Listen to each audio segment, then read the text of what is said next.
在检疫所这边哦，今天有2位是转出，那2位是转入。好，那2位转出的是因为有一位有发烧，好，那有一位是他有点咳嗽，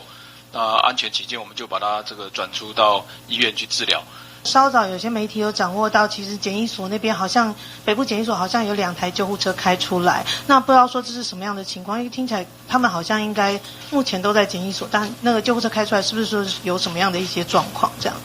在检疫所这边哦，今天有2位是转出，那2位是转入。好，那2位转出的是因为有一位有发烧，好，那有一位是他有点咳嗽，那安全起见，我们就把他这个转出到医院去治疗。那么，